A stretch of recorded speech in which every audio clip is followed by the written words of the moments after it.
நேயர்கள் அனைவருக்கும் என்னுடைய வணக்கத்தை தெரிவித்துக் கொள்கிறேன். நான் உங்கள் தோழி நாகசித்ரா. என் ஹஸ்பண்ட் சரியே கிடையாதுங்க. இல்ல அவரோட பேரை நான் போட விருப்பப்படல. ஏன்னா என் குழந்தைய நான் தானே வளர்க்குறேன் அப்படின்னு சொல்லக்கூடியவங்க, இல்ல சிங்கிள் பேரண்டா இருக்கிறவங்களும் சரி, உங்களுடைய குழந்தைக்கு உங்களுடைய இனிஷியலை போடணும்னு நினைக்கிறீங்களா, அதற்குண்டான ஒரு ஜட்ஜ்மெண்ட்டை தான் இன்னைக்கு நான் கொண்டு வந்திருக்கேன். என்ன அப்படின்னு பாத்துட்டீங்கன்னா, கொஞ்சம் காலத்துக்கு முன்னாடி ஒரு ஹஸ்பண்ட் அண்ட் ஒய்ஃப் வந்து என்ன பண்றாங்க அப்படின்னா டிவோர்ஸ் பண்ணிக்கிறாங்க. அப்படி அவங்க டிவோர்ஸ் பண்ணிக்கிட்டோன்னே அந்த ஒய்ஃப் என்ன பண்றாங்க அப்படின்னா ஒரு ஸ்பெர்ம் டோனர் மூலமாக குழந்தை ஒண்ணு பெத்துக்கிறாங்க.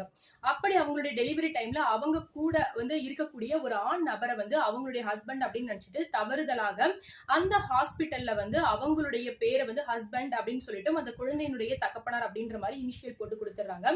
இது கிடையாது அப்படின்ற மாதிரி அந்த பெண் வந்து ஆர்டிஓட்ட போய் சொல்றாங்க. ஆனா ஆர்டிஓ சேஞ்ச் பண்ணி தர முடியாது அப்படின்னு சொல்லிடுறாரு. சோ அதுக்கப்புறம் அவங்க என்ன பண்றாங்கன்னா ஹைகோர்ட்ல கேஸ் ஃபைல் பண்றாங்க. ஹைகோர்ட் ஜட்ஜ்மெண்ட் எப்படி வருது அப்படின்னு பாத்துட்டீங்கன்னா, மாநகராட்சியில வந்து கமிஷனரும் நகராட்சியில வந்து ஆணையரும் இந்த மாதிரியான பிறப்பு இறப்பு சான்றிதழ் சம்பந்தப்பட்ட பெயர் மாற்றங்களுக்கு அதிகாரம் பெற்றவர்கள். சோ அவங்க இந்த சேஞ்சஸ் பண்ணி தரலாம் அப்படின்ற மாதிரியும், இவங்க ரெண்டு பேரும் ஹஸ்பண்ட் அண்ட் ஒய்ஃப் இல்ல அப்படின்ற மாதிரியும், அந்த குழந்தைக்கு தகப்பனார் இவர் கிடையாது அப்படின்ற மாதிரியும் ஒரு அஃபிடவிட் ஒண்ண ரெடி பண்ணி கொடுக்க சொல்லுவாங்க. சோ அதே மாதிரி அந்த அஃபிடவிட் அவங்க கொடுத்த பின்னாடி அந்த குழந்தையினுடைய இனிஷியலானது அந்த பெண்ணினுடைய இனிஷியலா மாத்துறதுக்காக 2003லயும் ஒரு ஜட்ஜ்மெண்ட், அதாவது முன்னாள் முதலமைச்சர் ஜெயலலிதா அவர்கள் வந்து சொல்லியிருப்பாங்க, பெண்ணினுடைய இனிஷியலவே வந்து குழந்தைங்களுடைய இனிஷியலா வச்சுக்கலாம் அப்படின்ற மாதிரியும் சொல்லியிருப்பாங்க. சோ அதனால தாயாருடைய இனிஷியலவே அந்த குழந்தைக்கு சேஞ்ச் பண்ணிடுவாங்க.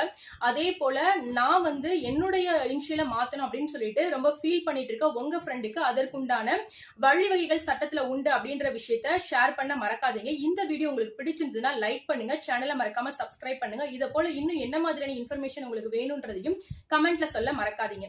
தேங்க்யூ.